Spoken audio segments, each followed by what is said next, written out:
We talk about presidential tweets, the 2019 Chevrolet Blazer, our Infiniti QX50, and answer your questions next on Talking Cars.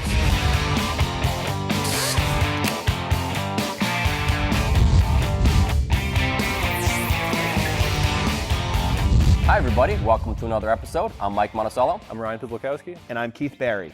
All right, guys. Well, I got a ton of notes here, so you know what that means.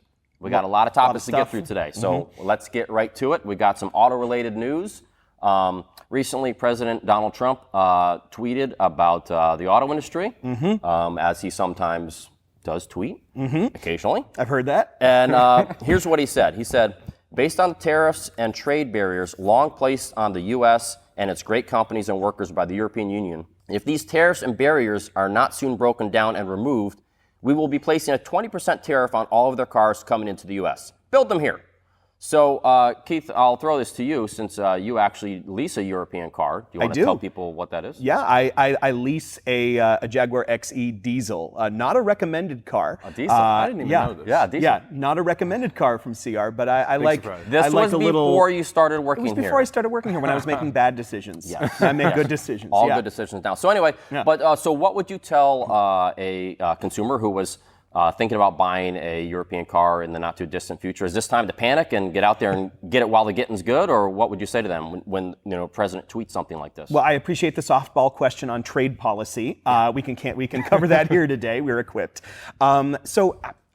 This is a really tough question to answer, mostly because tariffs are an incredibly complex thing, and the supply chain from an automobile is one of the most complex supply chains in existence. Parts come from all over the world, and we don't know yet. I mean, this is a tweet, and it's a very general tweet. There's a lot of emotion in it, but there aren't a lot of specifics. There's that 20% number, but it doesn't necessarily mean that the next Jaguar I buy is going to be 20% more expensive because some parts come from different countries. That particular car, that's not the case, but a lot of cars have, European cars have seats from the United States, a transmission from Japan. Right. You have no idea how much it's going to be, but the consumer-facing angle to this, I do think that a car that is kind of on the edge of being popular, to put it kindly. I mean, they don't sell a lot here in this country. Exactly. Right. So cars like compact sedans, like my car, fuel-efficient cars.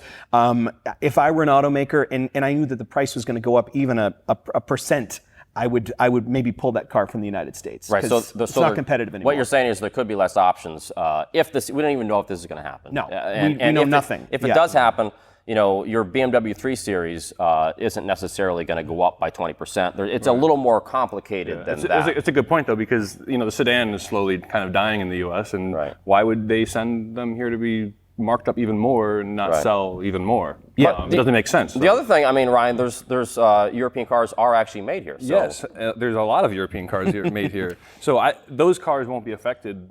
Theoretically, they shouldn't be affected. Yeah, theoretically. So, BMW SUVs, the X3, X4, X5, X6, they're all made in South Carolina. Yep. Basically, every one of their SUVs, other than the X1 and X2, are made here in the U.S. Mercedes, I got a little list here. Mercedes GLE, Kia Sorento, Toyota Tundra, the Honda Civic. The Accord was the first Japanese car to be made in the U.S. in 1982. It's still made here. I thought that was pretty cool. There's a lot of cars that are made Volvo here. just opened a plant here. Right. Yeah. So it is, there is some good in this, and there's a lot of cars that are made here. But to your point earlier, these parts aren't all made here. They're coming from all over the world. Right. So there's a lot of it's a complicated thing. There's going to be a lot of other issues with it. Yeah, and we don't know if it's going to happen. We don't even. It's a tweet. Yeah. It's a tweet. Right. And but this actually brings them up to another topic, which is we just published a story on best deals for cars that are made in America. And by that we mean cars that are assembled here in America. Not all the parts maybe come from here. So we published this story on consumerreports.org. And what we did was we had our analysts look at these cars and figure out the cars that have the best incentives and discounts through the July 4th holiday. So if you're thinking about buying a new car right now and you want something that's assembled here in the U.S., go to cr.org and check out this story. Interestingly, there's only one, so the classification was it had to be a recommended Consumer Reports car, and it had to have the biggest incentives possible. And so there was really only one true American nameplate. The Ford F-150 was the only one that made this list. We've got several Toyotas, some Nissans, some Kias, and a couple of Hyundais made that list. So go check out that story.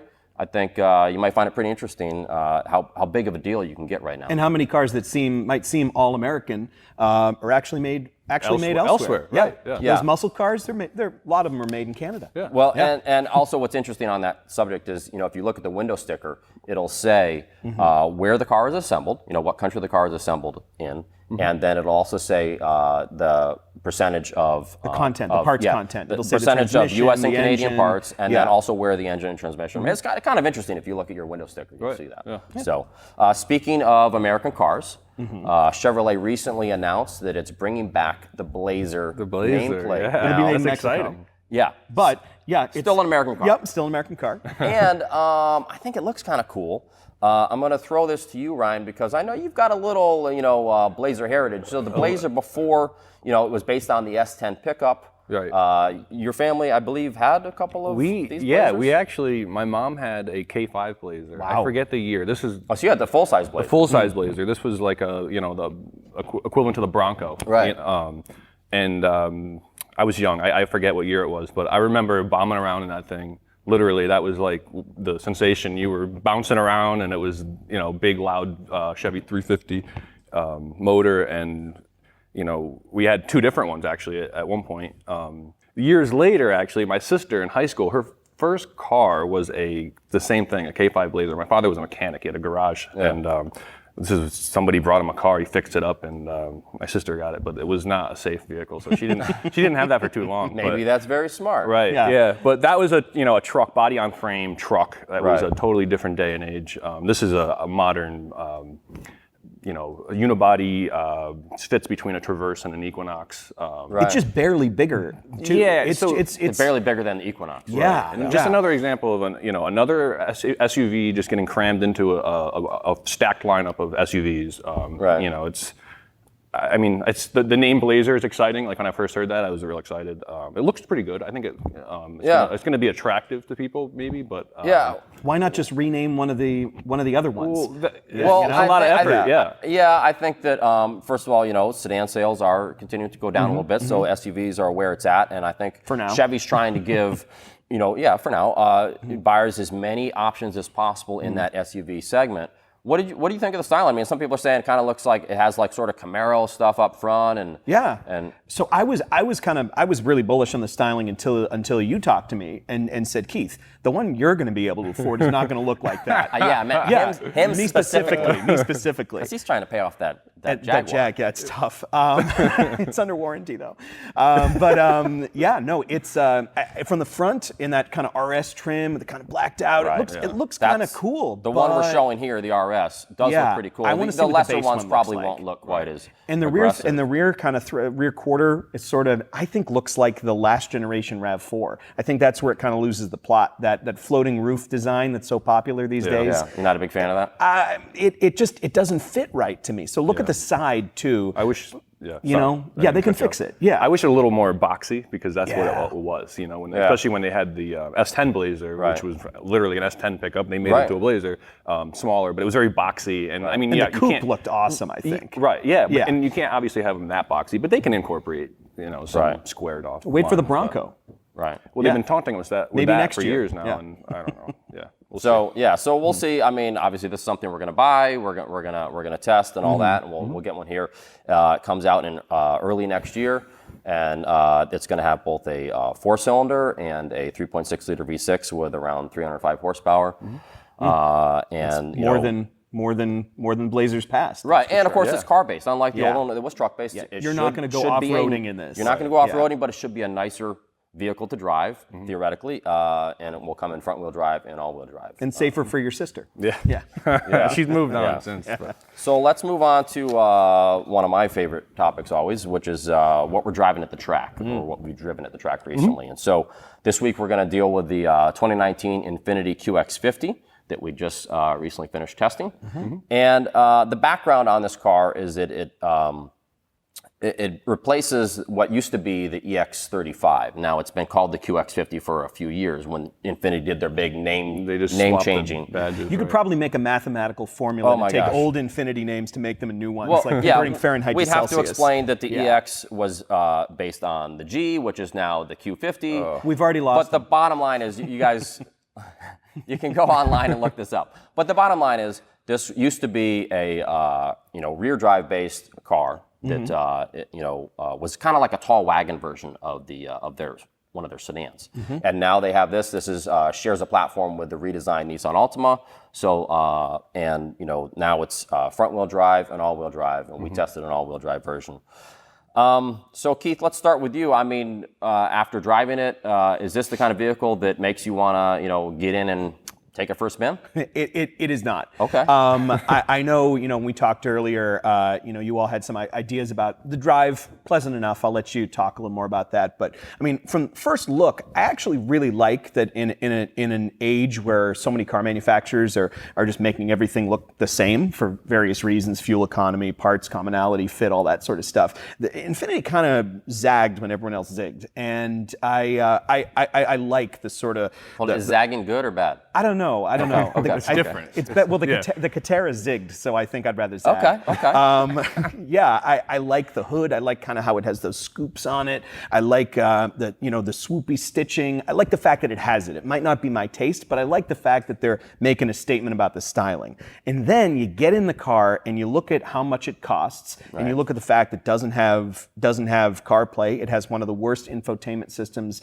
I've ever used. In 2018, there's no excuse for that kind of dual setup. There's two screens. They don't really talk to each other. It's confusing. One of them has like a cover over it, and it looks cheap. He really hates it. I really He doesn't like it. It's not. But apparently it has this like really interesting engine that I've been reading about for like 5 years. That Nissan's coming out with this, and it's going to be the next big thing. Yeah. Well, theoretically, I mean, that's so it has. It has a turbocharged four-cylinder, but the big thing about the turbocharged four-cylinder is that it has its variable compression ratio. Yeah. So that's what caught my my attention. The styling, I think it looks pretty good, but it's too rounded for me, and it drives meh.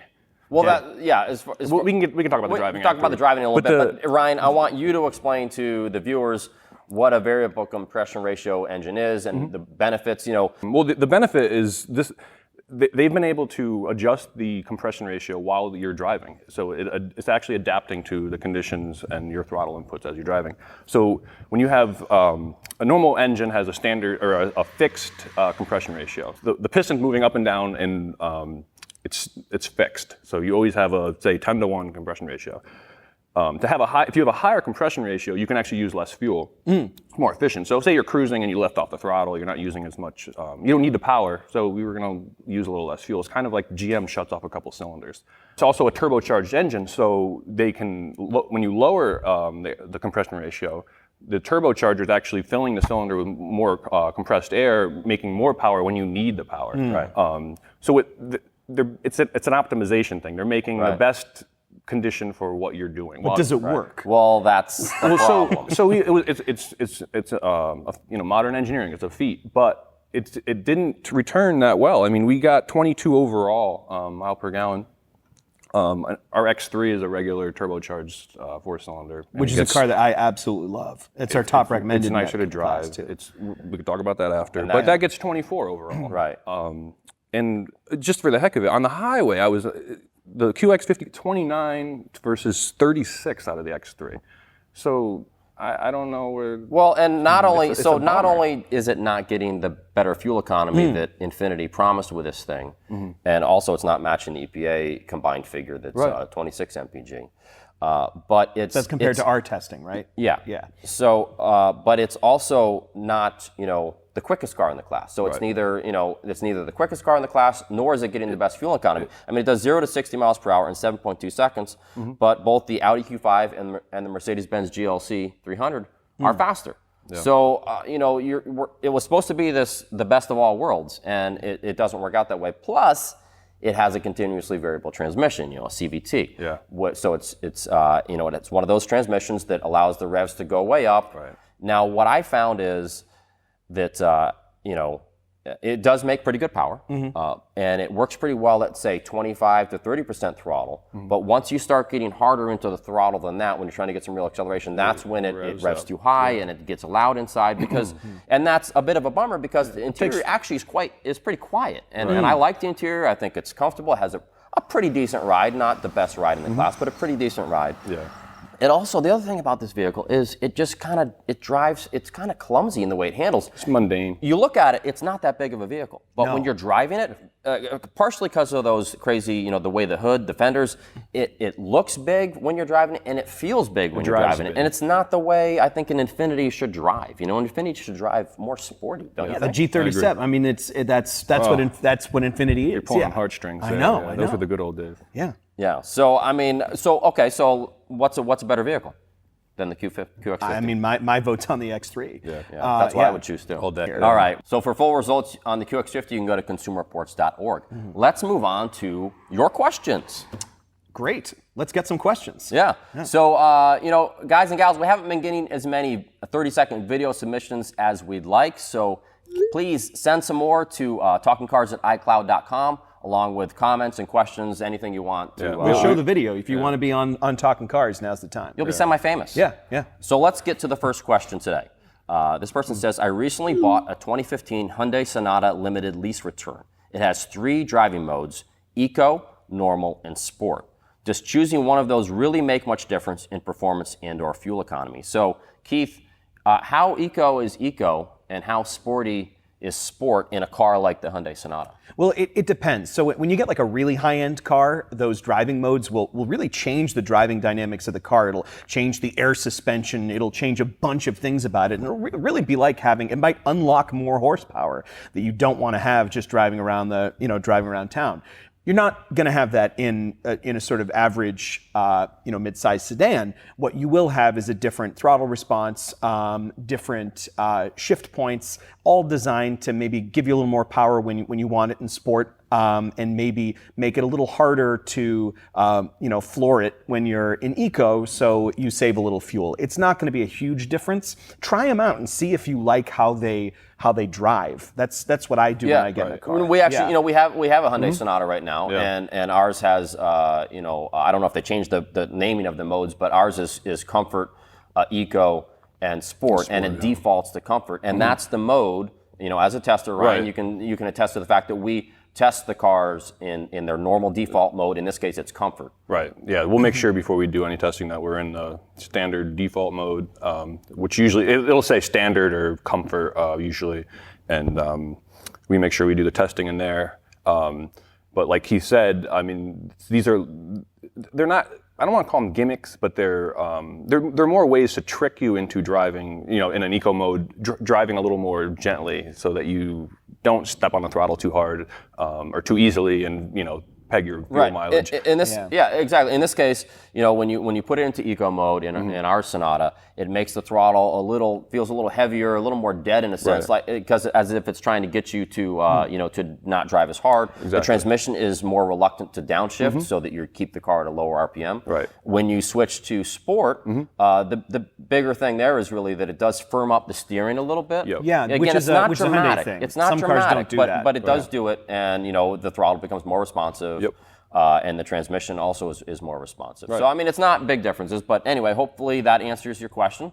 Small differences, but, if you try hard, you can feel some of these. And don't be afraid to try them out. It's not going to break anything or kill your fuel economy. But probably best results, just leave it in its normal mode. Yeah. Okay, here's another question. This person says, my daughter, who lives in a southern state, is buying a new car and is understandably concerned about heat building up in the interior. Which is more important, exterior color or interior fabric color? I've always thought dark cars absorb more heat.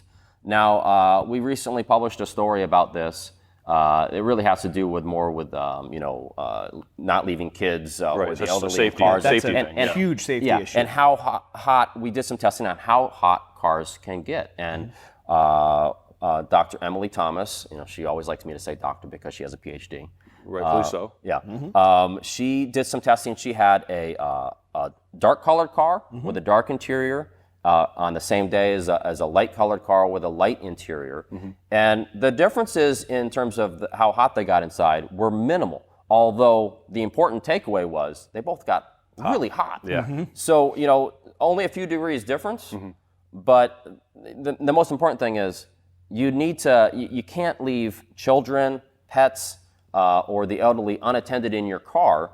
Not for a even second, even yeah. if you think it's not that hot of a day, the car's going to get a lot hotter than you think, and it can get dangerous. I mean, do you have any other tips? Not even for a second. Yeah, I mean, this is one of those cases. It's kind of like international trade policy, that there's so many variables that you don't know what's going to happen. If the sun moves a little bit, or you park next to a tree, or you're parked backwards, or you close the sunroof. I mean, it's gonna hot is hot. Once you get to a certain level, it doesn't matter. Right. The key is, aside from that major safety issue, when you get in the car and you want to be comfortable, you want to make sure that you open those windows, get the air circulating.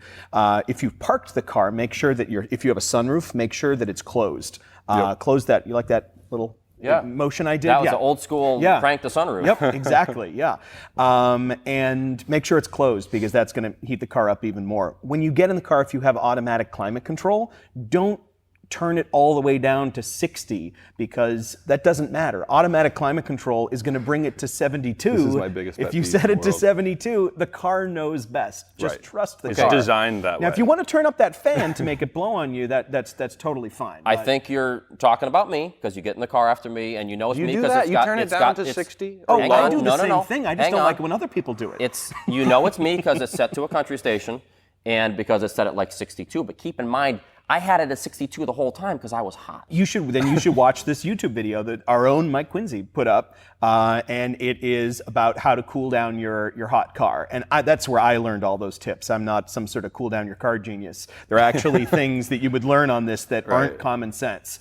So check out the video. It's on our YouTube channel. Yeah, and I have seen that video, and it's actually pretty hilarious. Yeah. Mike's really funny in He that goes to video. the beach. So, so go check that video out if you want to learn some stuff and get a chuckle. Okay, final question.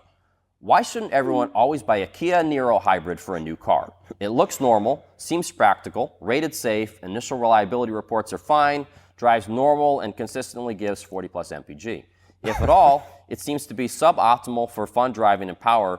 Are there any better hybrid alternatives? Ryan, you're already laughing over there. What's so funny? Well, he's right. Everything he's stated here is correct. But I think this is the beauty of the world. Everybody has a different, opinion on things. They like different vehicles. If we all drove the same cars, how boring does would this that person be? really want us to all drive the I same know. car? How boring would boring. that be? But brings up some good points. Yeah. What's some alternatives? So if you can deal with the fact that it has kind of a funky interior, and I actually prefer the Niro's straightforward interior, but I'm actually owned a lot of Priuses in my life, and I love the fact, ours, we rate it 52 miles a gallon, which is better than the 40 that the Niro gets. And The Niro gets 43 miles per gallon 43 overall in on our yeah. testing. And that's a significant difference. I get, to get back to my XE, to defend it a little bit, I get 41 miles a gallon. And one of the reasons I got it is because I got a deal on the lease that made it the same price as a Prius. We've all moved on from your Jag. I'm a little hung up on it. So, yeah. or the point is to go with the Prius because it gets such better fuel economy. Yeah. The point of the Niro was, it's more. They're kind of aiming more at like the crossover SUV crowd. Right. From a distance, from a distance, and it looks kind of sporty. But then, so I thought, and it has a more normal transmission. Instead of a continuously variable transmission or CVT, it has a dual clutch transmission, which is not still a normal full automatic, but it's closer. Normally they drive, they have real shift points and all that kind of stuff. So I thought that was going to be okay. This is going to be the hybrid that I'm going to enjoy driving, but it is kind of a little bit boring to drive. And even with this normal transmission, there's still, because of this transmission. This is a dual clutch thing. It has some hesitation off the line. So now you're like, well, hold it. So where, in this case, the CVT would be better. So at least in that instance. So I mean, it's kind of like they had the opportunity for this car to be really good, and they didn't quite, hit the mark as well as it could. It also isn't, the front seat's not super comfortable. There's just some things about it. I think it's a great car, but it's It's not nothing's perfect. Yeah, There's it's no not for perfect everybody. car. No Yeah. car is for everybody. And and you could also look. I think a Ford C-Max hybrid would be something else to think about. That's kind of If you're looking fun to mostly for that drive and- space too, it has more. That's get one quick. Yeah. Yeah. So that's going to do it for this episode. If you want to send your questions and comments, video submissions, again, it's TalkingCars@iCloud.com. If you want to learn more about the cars we talked about today, click on the links in the show notes. As always, thanks for watching, and we'll see you next week.